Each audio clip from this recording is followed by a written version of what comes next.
My name's Colin Steven. I'm the owner of Velocity Press. Velocity Press is a book publisher that specialises in books in electronic music and club culture. Our first title, Joy in the Future, Bleak Techno and the Birth of British Bass Music, came out in November. And we're publishing 4 titles a year. So straight away, I knew we had to get pretty quickly get a second title. And I didn't have anything that was new that we could get to print straight away. So I had it in my mind that I wanted to do a reissue. And I remember reading State of Bass originally in the 90s and loving it. And after doing a bit of research about it, I kind of found that, it was really selling for crazy money on Amazon and eBay and places like that. And, it really intrigued me, and I wanted to kind of publish it again. So I got in touch with the author, Martin James, via LinkedIn, and we met and we agreed, to do a revised reissue of State of Bass, and I'm absolutely delighted that it's our second book. Now, we were supposed to be doing a book launch tour to promote it. It came out a few weeks ago. For obvious reasons, it's not going to happen, the tour. So through the wonders of modern technology, we've decided to do it via Zoom. So yeah, I'm delighted to welcome Martin James. Hi. I feel like I should have a pint in my hand, really. Yeah, definitely. Now, a glass of water I'll have to do, or is that vodka? That's just the water at the moment. First of all, how are you coping with the situation at the moment with the coronavirus? It's really weird. Obviously, it's for everybody. Because I've got underlying health issues, I've actually, this is my 5th week now of not leaving the house. At first, I had this burst of excitement of I'm going to learn how to do this and I'm going to do that, and I started producing music again, and then realised I didn't have the kit I need. So all best intentions. I'm trying to learn how to do podcasting and those sort of things. And then, of course, like everybody else, the more real it becomes, it's been quite difficult. And actually explaining to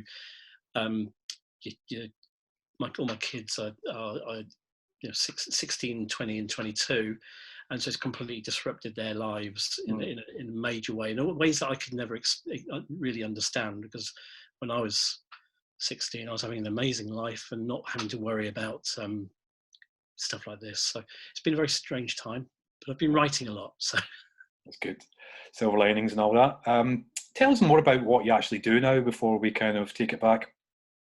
Okay, so these days I'm the Professor of Creative and Cultural Industries at Solent University.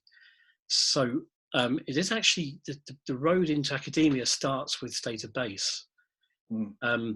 So I got to a point towards the end, towards 2002, where I kind of got sick of the music industry and wanted to escape. And I started doing some lecturing, and I started seeing the book was being referenced all over the place in academic work. Now, I was used to seeing it being reprinted or stolen in magazines, and I was getting used to seeing it stolen online. But I was actually seeing it properly referenced in academic work. So I was thinking, wow, this book might be a bit more, have more impact than I ever realised. So I ended up doing my PhD based around the book. So a lot of the findings in the book, there's certain things I write about. It's the first time it had ever been written about. I had warnings not to talk about some of this stuff, but I did. And that was the route into doing my PhD. So from there, I started. I became a course leader of urban electronic music in Southampton. Then launched a music journalism course. And during that time, I've been researching, doing a lot of research, lots of stuff, not just about drum and bass, about a whole range of different types of music. I'm currently working on something about grime, but I'm also working on something about Pink Floyd. So it should give you an idea of the breadth. Yeah. And so I've gone through being a lecturer and a course leader, where most of my job was teaching. Now I'm a professor, and most of my job is research. So I teach for maybe 5 hours a week, but the rest of the time I'm trying to bring funding in, and I'm writing about researching and writing about lots of different stuff. Yeah. Back in the 90s, can you tell us some of the music magazines that you were writing for? Well, it's a funny thing, I didn't actually think of myself as a journalist. I've always done magazines myself, like fanzines when I was younger. And when I was at university, I ran a magazine in Nottingham called Overall, or full title, Overall There's a Smell of Fried Onions, which is, there's an organisation in Nottingham now have just been given lottery funding, heritage funding to relaunch it, which is really bizarre that this thing that we did in the late 80s, early 90s is now part of the Nottingham cultural heritage. It's way in the distant past for me. So I came out of my degree. I went to do a degree when I was 27, having been in the music industry for a long time, since I was 14 almost. And I arrived in Nottingham just as Acid House was kicking off. So it was a great time to stall my age, really. 27, most people are growing up. A lot of my friends were having kids, getting married. I went to do a degree and discovered Acid House. Perfect timing. And I started doing this magazine, got into writing. When I came down to London, when I graduated, I started working as a press officer, but then was asked to write for Melody Maker. Melody Maker obviously was a big, very much an indie punk, post-punk, Britpop type newspaper, but there was a dance music section and a lot of interest in dance music, hip hop, and so on. And I found myself writing regularly for them. Then I helped launch a magazine called Music. That's M-U-Z-I-K. Music was a great magazine. I love Music. Great magazine, wasn't it? And I loved that because it was train spotters, but it was also people. Like I'm not a train spotter. I was more interested in people and the social environment and so on. So you had this great collision of people that come to music journalism and dance music for different reasons, but had the same passion. And I was there from the dummy issue for the first year and a half or so. And then I went to, I'll get this right, Seven magazine. I went to Seven for a while, which was a DMC magazine. We sold Mix Mag and then launched Seven. So they sold me, Mix Mag. They still had Seven Update. And they were going to relaunch Update, and they called it Seven. Which was quite an experience. It was much more house than I was interested in. I wasn't very much in the house. And then I was also editor of a magazine called Flipside that was around for about 2 years, independent magazine. And gosh, that's probably about it. Oh yeah, I went to a magazine called Vox for a while. I was the features editor of Vox, which was the monthly NME. I'll be honest, I always hated NME. I found myself the features editor of the monthly NME.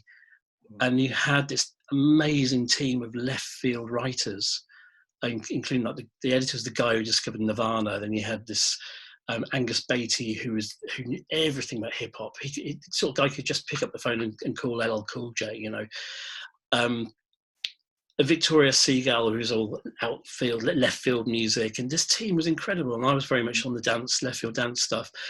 And first issue, the editor got us together and said, "Okay, I know you're all left field, you're all in these left field forms of music, but we're going to do a mainstream magazine, completely out of your comfort zone." So I found myself interviewing Vanessa May, the violinist. It was nothing I'd ever thought was going to happen, but it was actually great fun because it took off the shackles of having to be up to date with a particular scene and be ahead of things, and actually start seeing things a very different way. Yeah. So it was good fun. But then all the time I was writing constantly for a whole range of newspapers and magazines around the world. So yeah, I mean, going back to Nottingham briefly, I mean, you mentioned hearing iMemory by Nebula 2 on Reinforced at the Marcus Garvey Centre in the book. What was it about this tune? Can you tell us more about that? How it made you feel and the experience?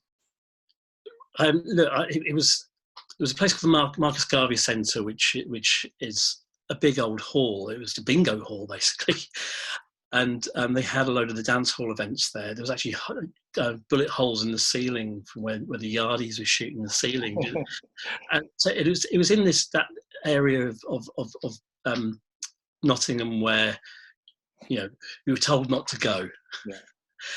But it was brilliant. It was absolutely incredible. What a fantastic place. I went to so many amazing events there, and there was a whole series of raves. And this is kind of the area when rave was a lot of the Nottingham scene was very much linked to DIY sound systems, so it was very much the free party scene still, which was amazing.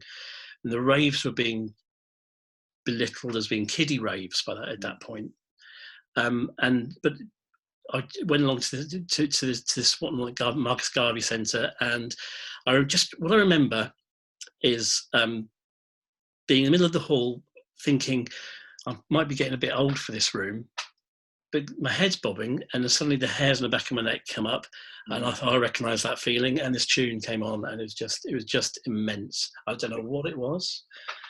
It may be about the technology of what I'd imbibed that night, but it actually switched me on to it felt like nothing I'd heard before.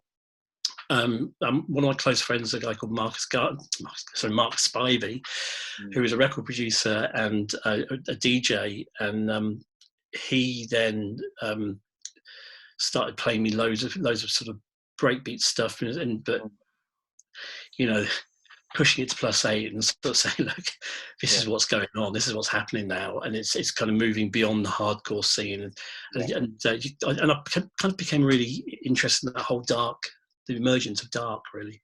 Yeah, I mean, things were changing so quickly at the beginning of the early 90s. I mean, people just don't appreciate now, I don't know how quickly things were changing and kind of how alien this music sounded to a lot of people back then, especially people who'd been, I mean, myself, I was actually come from Glasgow and then went to Liverpool.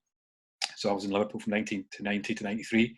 My friends were down in Bristol, and they were starting to get into, like, you know, hardcore and drum and bass. And I went down and remember kind of hearing it, you know, for the first time, and it really went over my head, you know, because it just sounded so different, so kind of from what I was used to, which is more kind of like the progressive house, the stuff you would probably, you know, you would be hearing, like clubs like Venus and Nottingham. Well, I mean, there was a big division. I kind of talk about that in the book. There was a huge division, and very much after the legislation against the raves, it was Graham Bright's entertainment bill when they started confiscating the sound systems and huge fines for sound systems. And so things started going indoors, and the clubs like Venus, which, no disrespect to Venus, I actually really went there quite regularly. I saw Carl Cox there so many times. What a genius! But there was a sense of a dress to impress thing still starting to emerge. Same time as the acid house things going on as well, which was very much a style focused thing. So you've gone from this thing where you're dancing in a field and you in the baggiest clothes or whatever, to suddenly you've got to look right for the environment. And at the same time, you have that division between the rave scene being described as cheesy quavers, and the house scene as being represented as being the true dance music scene. So people like Mixmag started writing about the progressive house scene a lot, and Eden was a big part of that. And one of the things I didn't like about this was that it started sort of being about middle class, working class. That somehow the progressive house was a middle class form of music, and breakbeat was a working class form of music. Looking down the notes a bit, wasn't it? Yeah, breakbeat's stupid music, you know. He's working, and I remember, I mean, Scotland, the way Scotland was always typified in the music press, in the dance thing, apart from slam in Glasgow, apart from what was going on in Glasgow, it was all, it's just all happy hardcore, and they're all idiots up there. And that was what's going on in the central music press. So there's this huge division starting to emerge between the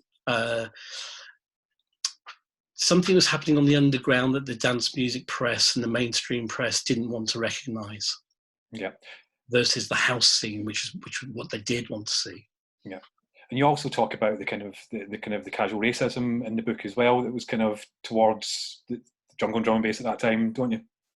Well, it's I think there's a racism. So it starts with being classism. So if you see breakbeat music being represented as the working class music that isn't proper, and at the same time you start seeing junglism as being kept out of certain clubs.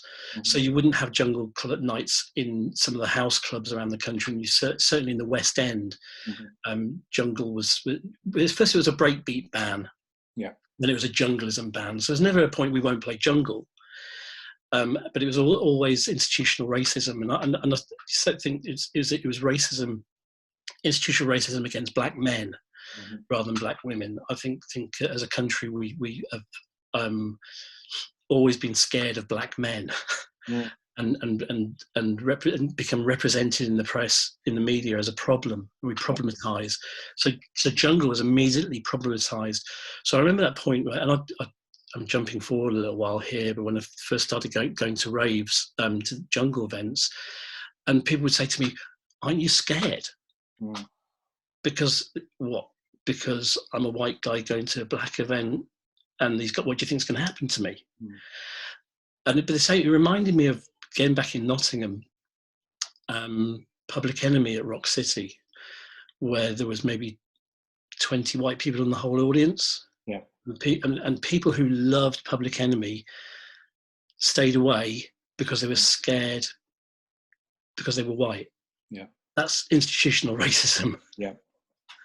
Bottom line, The funniest thing was probably that tour. Actually, I went the same tour. I saw them in Glasgow, Barlands, which was the exact opposite. Probably 20 black people. I bet it was wild though. Yeah, it was amazing. Some guys in the Barlands. Yeah. I mean, you've touched upon it a little bit before, but I mean, obviously, you've written quite a few books already, but Database is one that's particularly close to your heart. Can you tell us a little bit more why? Obviously, you've kind of helped you get your PhD, but there's other reasons, isn't there? Well, on a personal level, it's very close to my family. My partner was pregnant with my eldest daughter when I was writing it, and me and my partner would be going out to these events all the time, drum and bass and jungle events all the time. When my daughter was born, the only thing that could settle her was breakbeats. So most kids she'll love this. Most kids have classical music. Most babies have classical music to calm them down. My eldest daughter had some rinsing drum and bass tune played, and she would calm. So that's a very personal side to it. It's actually it kind of launched my career in a completely different direction, a really unexpected direction. I'd never thought I'd publish a book, and you get seen in a different light when you publish a book, which is quite interesting. And of course, when the book came out and Ronnie Size won the award, I found myself saying I was suddenly the expert.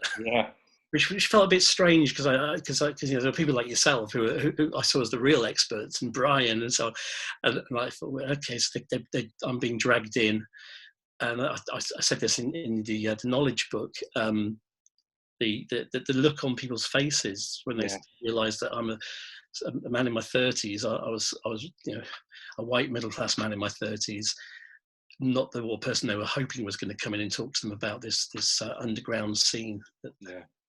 But I mean, can you tell us a little bit about the original motivation for writing Database? Because I mean, it came out really quite early, didn't it? 97, is that right? It was at 97, so I wrote it through the last 6 months of 96. Okay, so there was a guy called Jake Lingwood at a publishing company called Box Tree, and he'd done a series of books about club culture, but they were novels about club culture, and he was trying to get that's the same sort of atmosphere as those original Skinhead novels. I don't remember I think it was Stuart Home in the Skinhead series, where it was just really quick turnaround novels. And there was two, I think, if I recall, from about jungle, and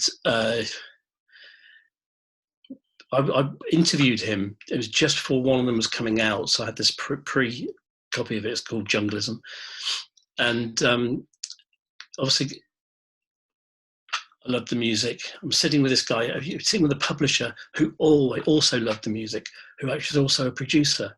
So that was something I didn't expect. I expect to go to a publisher's office and wear a suit and tie and try and convince the guy to invest in me.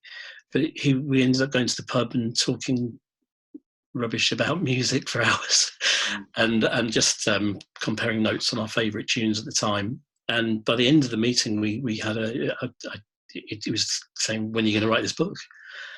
So and that was it. It was really unexpected. So it was a very quick turnaround. It was a funny experience because at the time, within Melody Maker and music, I would have said Vina Verdi was the person to have written the book, because she was the main reviewer at that time. But I was there. I loved the music, and I think I've said before, and I certainly said to other people, I never trust journalists who don't go down the front and sweat. I don't trust journalists who don't get involved, and I was very much involved.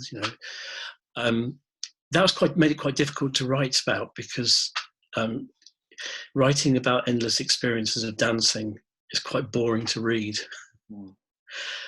So then it was a case of sit down, dredge up every bit of writing I could find, every program I could find, and these are, of course, pre-internet days, so it was about trawling the British Library. James Hyman from MTV, he's got a fantastic archive, so he let me use his archive, which was actually brilliant. If for anybody who's into magazines, it's like heaven. And he had it stored at MTV at the time, so I found myself in the MTV offices digging through all these magazines about everything I could. I'm sure Cheryl Carrot wrote something about Jungle in the Face around at that time. So I'm going through all these old copies. And of course, that's really difficult, because you find yourself getting dragged into other things. Going, well, that's interesting. So, I mean, it's funny. Such a different experience to researching something now, where you can dig up information in 30 seconds. Back then, you had to dredge through so much stuff. And then, of course, building up interviews, which was quite an experience in itself as well, because a notoriously suspicious scene. Yes. And, I had, as far as the scene were concerned, I hadn't earned my stripes. I shouldn't have been writing this. Again, I think I mentioned it in the book, but when there were some people who refused to do an interview, and as soon as the book came out and it was getting reviews, I started getting phone calls going, "Why didn't you interview me?" Yeah. Mate, you didn't want to be interviewed. You refused. I tried so many times. Yeah. Did you know at that time how political the drum and bass scene was? So. Every scene's political, isn't it? So. Yeah. I mean, I thought it would be. I had heard things, and I was good friends with some people who were quite heavily involved in the scene anyway. And I knew certain people were going to be difficult to contact. I had to do quite an interesting experience. A few people retracted permission. So after the interviews were done, and I'm not sure what happened. Well, actually, I do know what happened. But after the interviews were done, they turned around and said, "Look, you can't use that anymore. Don't." So I got lots of bits of background information without being able to attribute. So no quotes, but background information, but none of it attributed. Yeah. That gets really political, because any hint of who the person was that told me this information could be difficult for them. Yeah. It wasn't difficult for me. I mean, it's not. I wrote one book about another DJ. So all scenes they'd like this. I wrote about one particular DJ where his management took me to one side. He'd played this huge outdoor party. I was there with my daughter, my eldest, and she'd be about 6 or 7 by this stage. And they took me to one side, and the management told me, "Do not publish this book," and kind of threatened me. So I'd had my life threatened as a DJ from scenes related to dance music. It's not the first time. Yeah. And I must say, I was certainly warned off by a couple of the people in the drum and bass or the jungle scene. until it came out and they realised that I was being totally respectful and actually really liked. I was really into it, and it wasn't like somebody trying to make a quick buck. And the biggest joke is anybody who thinks that writing a book is a quick buck has probably never written a book. Definitely. I mean, especially like such a niche. Well, again, it's so niche, and things when you're, as you know, when you're really heavily involved in something, you imagine it's much bigger than it is. So it's like the social media echo chamber now. Being in a scene is a bit like the echo chamber. Yeah. So you go down to, I don't know, Speed or Metalheads, and the scene knows the scene. Yeah. And thinks the scene's massive, but actually the scene is really small. Yeah. In real terms.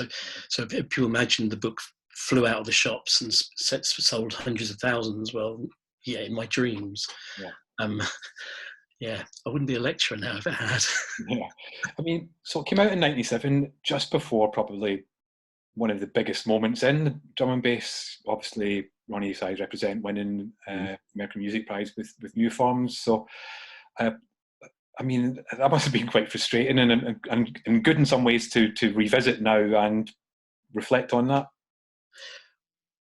It was so Jake Lingwood had moved on from the publishing company before the book came out.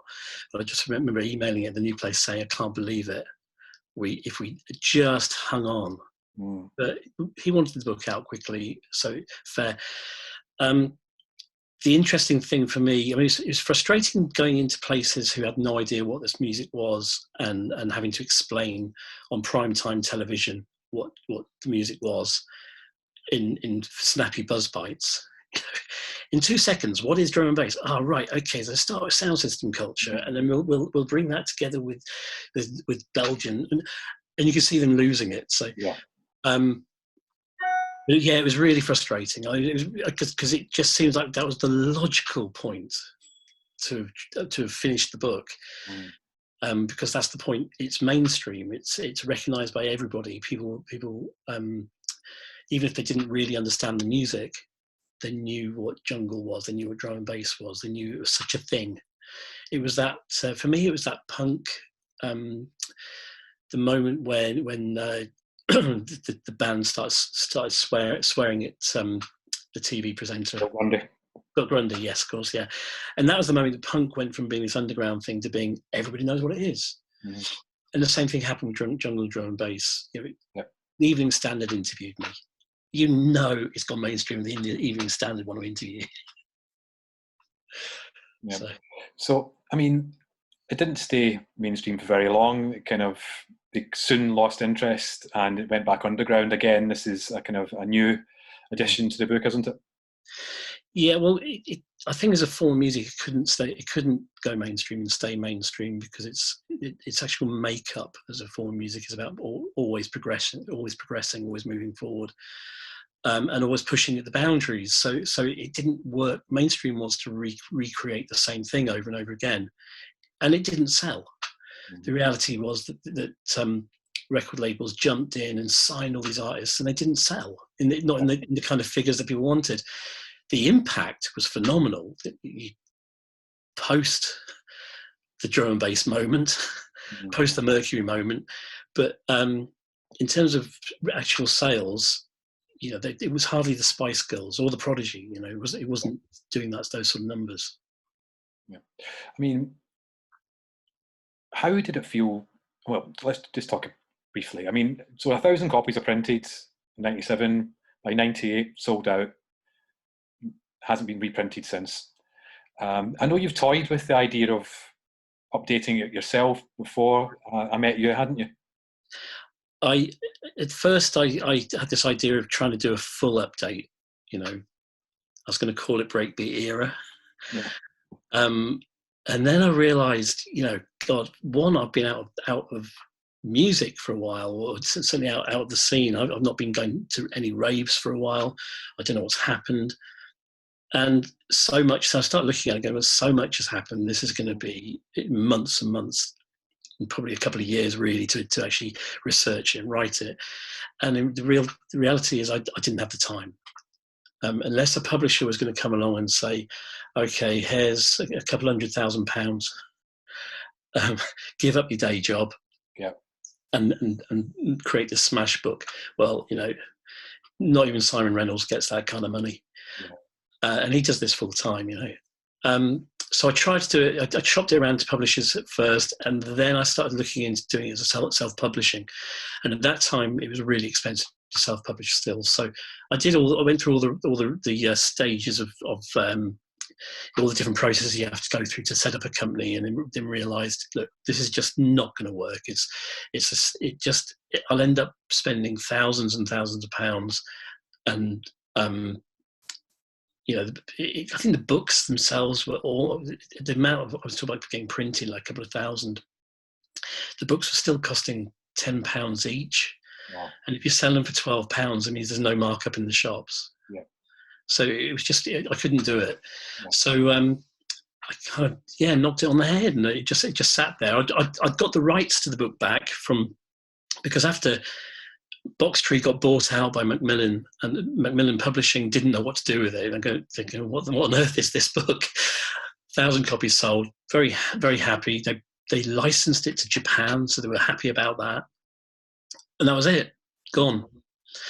And so after a year, I wrote to them and said, according to my contract, if you don't publish this within the next 6 months, the rights will revert to me. And they wrote straight back and said, no, you can have the rights back now. So I owned this book for a long time. And then out of the blue, I got an email from you. And I was really excited, actually, because Knowledge Magazine was the magazine. It was the Bible, Yeah.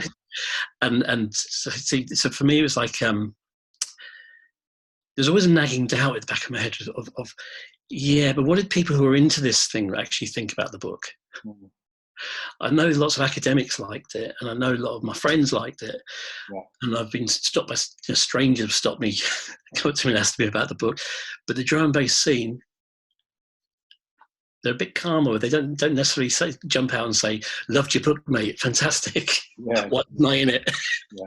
I mean, that's the thing. Drum and bass, obviously running Knowledge Magazine for 25 years. It's a subject that's very close to my heart. And I published, obviously, Brian Bell Fortune's All Crew's book. And I've always been amazed that it's such an underrepresented genre in terms of books. Yeah, I mean, there are actually a couple of academic books. And there's, I think Dan Sicko in America did a book on it as well. It's funny, it surprised me how important popular subject is academia. It's a really well researched area, but in mainstream media, no, it's really hard to find information about some of this stuff still, which I find really bizarre, because I do think it's the most important phenomenon in music and cultural phenomenon. I can't even say it now. There must be vodka in that glass. But it's important. It's of the late 20th century. Yeah. It's up there with punk. I think it's as important as punk, as important as acid house. Mm-hmm. It really is the first truly British post-Windrush expression. Yeah. And from there, we get garage, grime, UK hip hop. Yeah.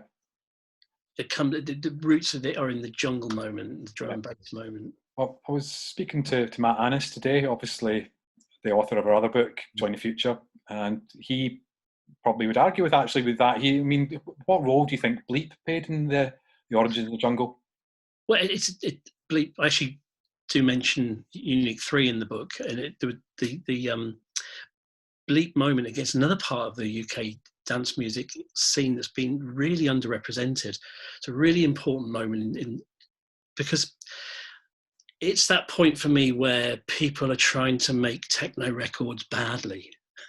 They've got this rudimental equipment, and this is pre-Mirage. This is really basic equipment. They're trying to make these tunes, and but they stumbled onto something which was really unique. Literally, it was a sound that captured a moment, but also it kind of had, to me, it's like it was kind of had that blackness and that they're simultaneously black and white. Yeah. it, and I was obviously in the Midlands then when Sheffield was kicking off the Bleep scene, and it was really it was such an important form of music. And I do agree with Matt that actually it's a key moment in the evolution of the breakbeat. It's that sound system culture starting to kind of come into electronic and house and techno. Yeah. And influence it.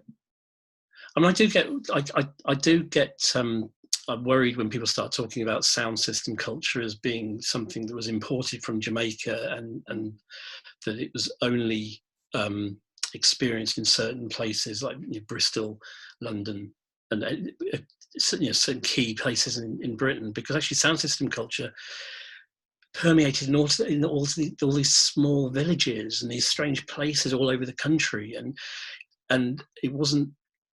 And I kind of think it's very simplistic to say about a black diaspora or a Jamaican diaspora, because what was really happening was when Windrush generation come over, these people start becoming part of the society. Mm-hmm. And not only are they becoming influenced by us, but we're being influenced by them. So one of my earliest memories, be 14, 15, as a young punk, was going to the blues party behind the Nag's Head in High Wycombe. And then there was somewhere called the Newlands Centre, where Adrian Sherwood's dad used to own the Newlands Centre, and so Adrian did his first DJing gig there. Yeah. And it was a really important blues party there, a big sound system event there. So for me, and I learned to drink in a pub called the Red Cross Night in High Wycombe, which was a really bizarre pub. One side was working man's pub. It was as practically National Front, and the other side was Jamaican Rastas. It was where it was sound system on all the time, Red Stripe and Spliff. 14, 15. My brother had been going there for a long time. My brother was actually he was a record collector, a dub plate collector. Yeah. From the early years, he used to go to Jamaica and buy up old dub plates. So he was a big influence on me. So that's like that part of again, that's an important way of getting into jungle for me. Actually, was as soon as you heard the half-speed bass, like, I get this. This is. You're already familiar with it. And look, Slang Tang. It was Slang Tang. I just kept on hearing Slang Tang over and over again, and that was such a tune. I remember when I first heard that record, it was like, that's another stopping in your tracks moment of music. Yeah. Under me Slang Tang, wow, tune. Yeah, and that was obviously sampled. Was it SL2? Was that? SL2, yeah. Way in My Brain. Yeah. And it's been sampled, used kind of 250 times or something. And I mean, there's a lot of people have argued that that's really the roots of grime. That record, you can trace grime all the way back to that point. I don't actually agree with the idea of there being one point. I think that music is and subculture is about lots of things coming together. It's a fusion of loads of different inroads. Yeah. Now, I remember you telling me last year you didn't actually own a copy of the original State of Bass. You obviously seem to have found a copy just by looking in the background. It's my wife's copy. So you don't. She's lent it to you. So I haven't got a copy, but this is I found this one while I was unpacking boxes. That's my wife's copy, still signed to her and Ruby, my daughter. Is that the Japanese edition in the middle? That's the Japanese edition. I thought so. When I saw it there in the middle, I was thinking, which is fantastic. I don't understand a word of it, but it looks. And they compiled. I mean, I don't know if you ever went to Japan to any of the job. It was amazing. It was incredible over there. I went over there with Sour. Yeah, Sound of the Underground. And so on, and it was an incredible event. Place, but they were obsessed. I mean, they're absolutely obsessed. So they've got this playlist at the back.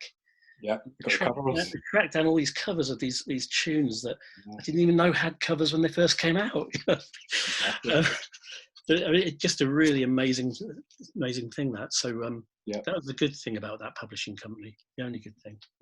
And is that a copy of Gold Disc for Represent as well? Nice buy. So yeah. Obviously, it makes it look like I've dressed the room, but I'm in my office. But Yeah.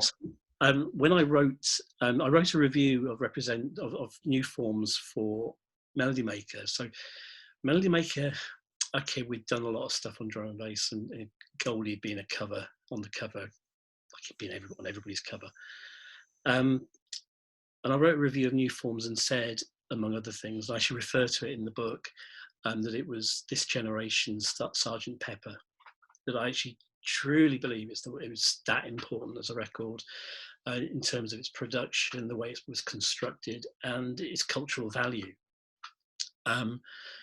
Now, at that time, the Mercury Prize was a guy called Simon Frith was running it, who was an academic. And I was told by the press officer after the event that it was that review that finally swung the vote at the end.